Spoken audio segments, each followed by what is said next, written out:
Hi students, welcome to Design of RCC Structures class. Design of RCC Structuresல நாம் இப்போதைக்கு important questions and answers பார்த்துட்டு இருக்கோம். இன்னைக்கான கிளாஸ்ல யூனிட் 3ல இருந்து another ஒரு 20 questions பார்த்துக்கலாம். Question number 1.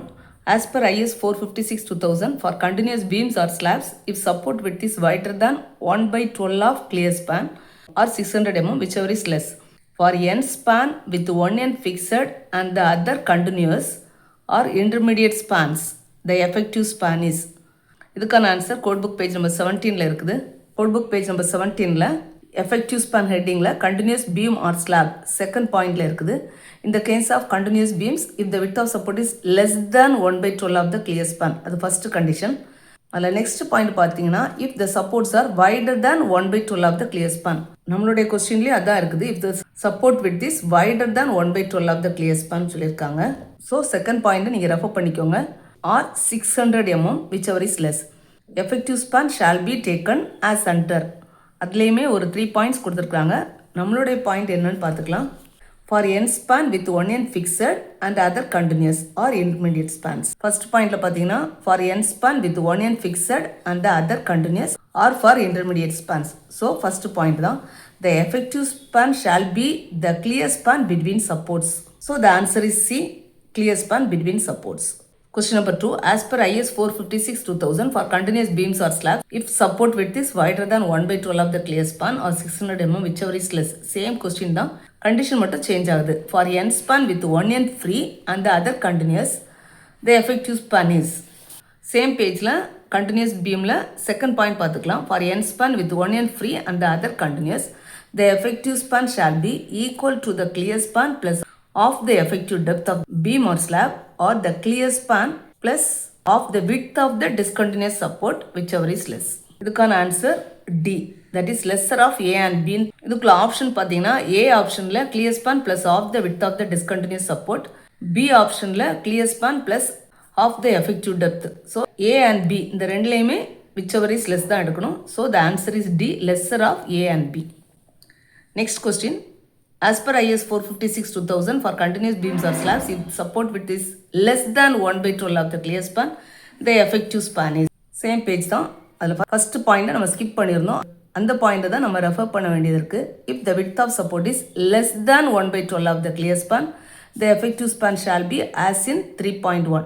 3ல first point, that is previous point தான். சிம்பிளி சப்போர்ட்டட் பீம் ஆர் ஸ்லாபுக்கு எந்த மாதிரி கால்குலேட் பண்ணுவோமோ சேம் வைஸ் தான் இதுக்கும் கால்குலேட் பண்ண வேண்டியது இருக்குது. That is shall be taken as clear span plus the effective depth of slab or beam or center to center of the support, whichever is less.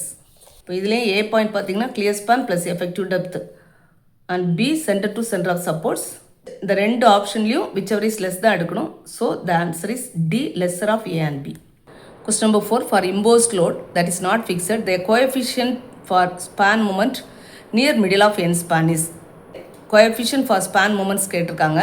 இதுக்கான answer code book page number 18ல இருக்குது. Code book page number 18ல span moment and support moments கொடுத்துருக்காங்க. நம்மளுடைய கொஸ்டினில் span moment தான் இருந்தது and also impose load தான் கொடுத்துருந்தாங்க. ஸ்பான் மூமெண்ட்லேயும் near middle of end span தான் கேட்டிருக்காங்க. ஸோ ஸ்பான் மூமெண்ட்டில் near middle of end span first காலமில் இருக்குது. அதில் இம்போஸ் லோடுக்கான coefficient plus 1/10. So the answer is C, plus 1/10. Question number 5. The neutral axis in a T beam section lies. T பீமில் neutral axis ஃப்ளான்ச்சில் இருக்கலாம் or வெப்பில் இருக்கலாம். So the answer is C, may lie in flange or web. Question number 6. while designing continuous beams for ஹாகி moment at support, reinforcement is placed. ஹாகி மூமெண்ட்டாக இருக்கும்போது tension zone டாப்பில் தான் இருக்கும். ஸோ மெயின் ராட்ஸ் வந்து டாப்பில் தான் ப்ரொவைட் பண்ணணும். So the answer is C. Question number 7. for a T beam section, if DF less than 3/7 of XU, the flange is considered. இதுக்கான answer A, fully effective. Question number 8. In the T-beam formula, what is the maximum allowed value of BF? இதுக்கான answer code book page number 19ல இருக்குது. Code book page number 19ல effective width of flangeல effective width of flange may be taken as the following, but in no case greater than the breadth of web plus of the sum of the இந்த மாதிரி ஒரு sentence கொடுத்துருக்காங்க. நம்மளுடைய ஆப்ஷனில் அது இல்லை. ஸோ நெக்ஸ்ட் பாயிண்டில் பார்த்தீங்கன்னா for isolated beams the effective flange width shall be obtained as below, but in no case greater than the actual width. So the answer is D, should not exceed the actual flange width. Question number 9. In T-beam, if neutral axis lies in the flange, the section is treated as. The answer is D, rectangular. Introduction கிளாஸில் டீட்டெயிலாக பார்த்துட்டோம், நீங்கள் refer பண்ணிக்கோங்க. Question number 10, what is the bending moment coefficient at mid span of interior span for dead load and imposed load fixed? இதுக்கான answer code book page number 18ல் இருக்குது.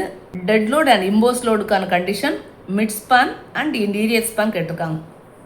Code book page number 18ல் dead load and impose லோடுக்கான coefficient தான் span moment, அதாவது mid ஸ்பானில் interior span தான் கேட்டிருந்தாங்க. So the coefficient is +1/16. Answer is B. Question number 11, what does L0 represent effective width of flange formula? Effective width of ஃபிளான்ஜ்குள்ள formula code book page number 19ல் இருக்குது. அதில் L0டைய description கொடுத்துருக்காங்க. கோட் புக் பேஜ் நம்பர் 19ல் effective width of flange calculate பண்ணுறதுக்கான formula இருக்குது. Where L0 equal to distance between points of zero moments in the beam, that is effective ஸ்பான்லேருந்து தான். So the answer is B, distance between points of zero moment. இந்த ஆன்சர் இல்லாத பட்சத்தில் effective span கொடுத்துருந்தாங்கன்னா அதை நீங்கள் சூஸ் பண்ணிக்கலாம். Question number 12, for a continuous beam maximum shear force occurs at. Shear force எப்போவுமே சப்போர்ட்டில் தான் ஜாஸ்தியாக இருக்கும். So the answer is A, at supports. Question number 13, in T beam or L beam transverse reinforcement provided in the slab as per IS 456 shall not be less than. இதுக்கான answer B, 60% of the main reinforcement at mid span.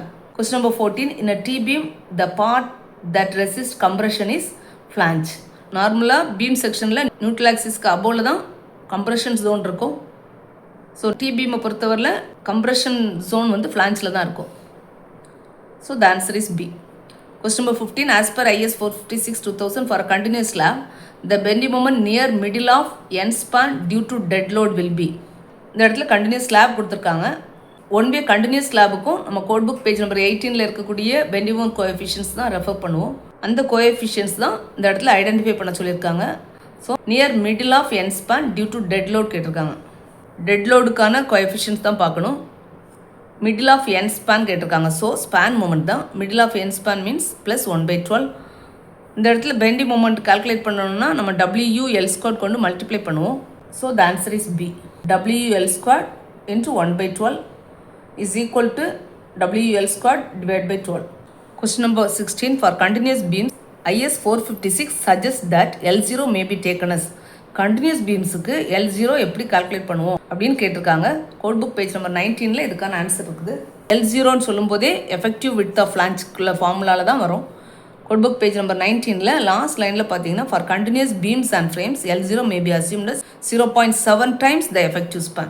So the answer is D, 0.7 into effective span. Question number 17, as per IS 456/2000 for a continuous slab or beam, the shear coefficient at other interior support for imposed load will be. shear coefficient code book page number 18ல் தான் இருக்குது. Impose லோடுக்கான interior சப்போர்ட்டில் உள்ள coefficient கேட்டிருக்காங்க. Code book page number 18ல் shear ஃபோர்ஸ்க்கான coefficients கொடுத்துருக்காங்க. தட் இஸ் இம்போஸ் லோடுக்கான கோஎஃபிஷியன்ட். ஸோ செகண்ட் ரோவில் உள்ளது தான். என் சப்போர்ட் கொடுத்துருக்கு. Support next to end support at all other interior support. நமக்கு இன்டீரியர் சப்போர்ட் தான் கேட்டிருக்காங்க. So 0.6. The answer is A, 0.6. Question number 18, the moment of resistance of a T-beam is calculated by considering. இதுக்கான answer C. T-beamக்கான moment of resistance formula code book page number 55ல் இருக்குது. இதிலே ரெண்டு formula இருக்குது. ரெண்டு ஃபார்முலாலையுமே ஃப்ளான்ஜ் வித் BFும் வெப் வித் BW ரெண்டு டேர்மே இருக்குது. ஸோ ஃப்ளான்ஜையும் கன்சிடர் பண்ணுறோம், வெப்பையும் கன்சிடர் பண்ணுறோம். So the answer is C, both flange and web. Question number 19, the permissible maximum depth of neutral axis ratio XU max for FE 500 steel as per IS 456/2000 is. இதுக்கான answer code book page number 54ல் இருக்குது. 54ல் XU max by D value for FE 500க்கு 0.46. So XU max calculate பண்ணணும்னா Dயை cross multiply பண்ணி அடுத்த side கொண்டு போயிடலாம். So 0.46 D. So the answer is D. Question number 20, analysis of continuous beam can be done by. இதுக்கான answer D, all of the above.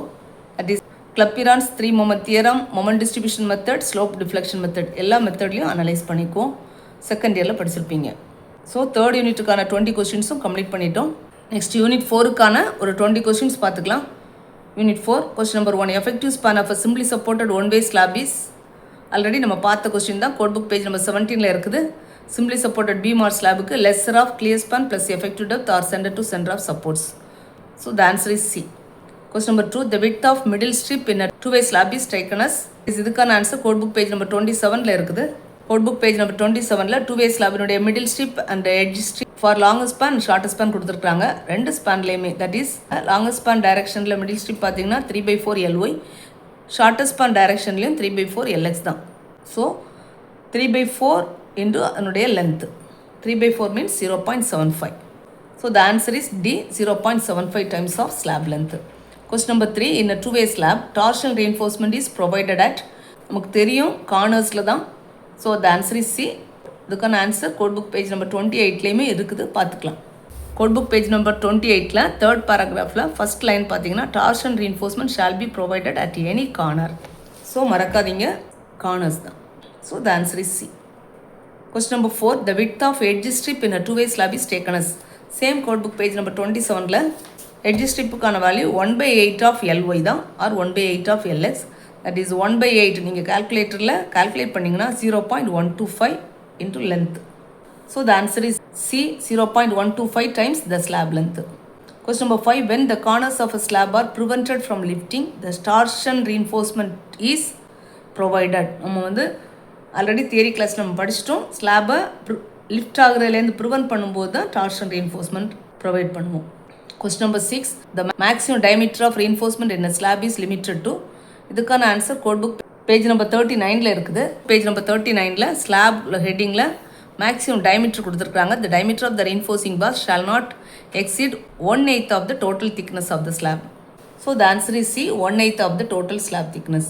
Question number 7, bending moment in a simply supported one-way slab under UDL is formula already படிச்சிருப்போம். That is the answer is A, WL²/8. Question number 8, which of the following is a primary function of a distribution reinforcement? The answer is B, it prevents the shrinkage and temperature effect. இதுக்கான answer code book page number 36ல இருக்குது. Code book page number 36ல ஸ்லாபில் ஹெட்டிங்கில் Bயில் பார்த்தீங்கன்னா horizontal distance between parallel reinforcement bars provided against shrinkage and temperature, that is distribution steel அல்லது secondary reinforcement தான் which are provided against shrinkage and temperature தான். So the answer is B. Question number 9, if LY/LX ratio is equal to 2, then the slab is classified as, that is one-way slab தான். 2க்கு ஈக்குவலாகவும் 2 விட கிரேட்டராக இருக்கும்போது தான் one-way slab. Question number 10, the edge strip and middle strip concept is used for designing which type of slab? That is two-way slab. two-way slab design பண்ணுறதுக்கு தான் இந்த concept use பண்ணுவோம்.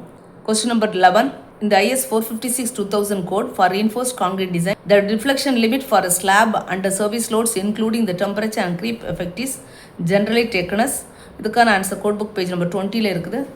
That is code book page number 20ல control of deflection, the final deflection due to all loads including effects of temperature and creep and shrinkage measure from should not normally exceed span divided by 250.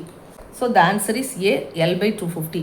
Question number 12, the main reinforcement in a one-way slab is provided in. Main reinforcement one way ஸ்லாப்ல எப்போவுமே along the shortest span தான். So the answer is D.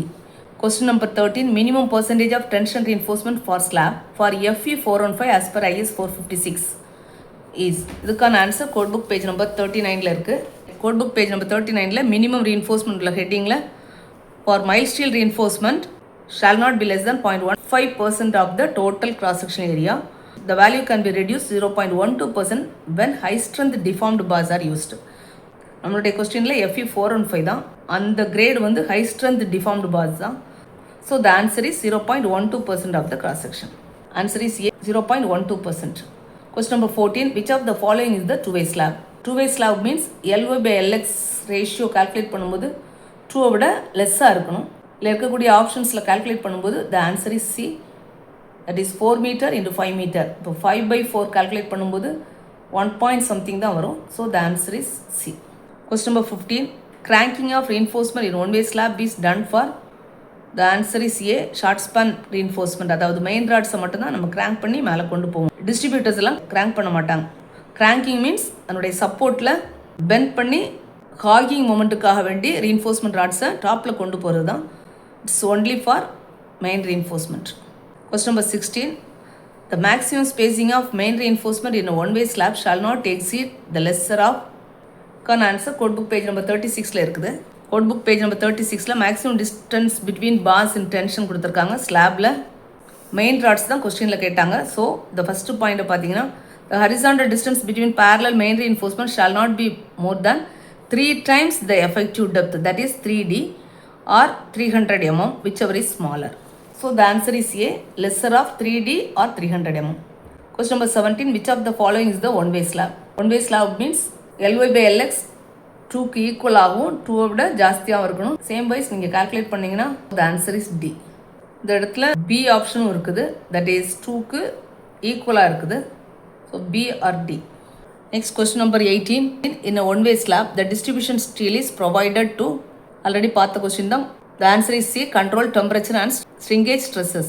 Question number 19. Which of the following pairs correctly express the moment in the shortest span and longest span of two-way slab? Two-way slabக்கான bending moment formula code book page number 25 and 28ல இருக்குது. ரெண்டு ஃபார்முலாவும் same தான். That is mx equal to alpha x w into lx square and my equal to alpha y w into lx square. இந்த இடத்துல wக்கு பதில் w போட்டிருந்தாலும் correct தான். ஒவ்வொரு ஆப்ஷனாக நீங்கள் செக் பண்ணிங்கன்னா the answer is B, mx equal to alpha x and w into lx square and my equal to alpha y w into lx square. Question number 20. What is the span to overall depth ratio for controller deflection in simply supported two-way slab with mild steel reinforcement? இதுக்கான answer code book page number 23ல இருக்குது.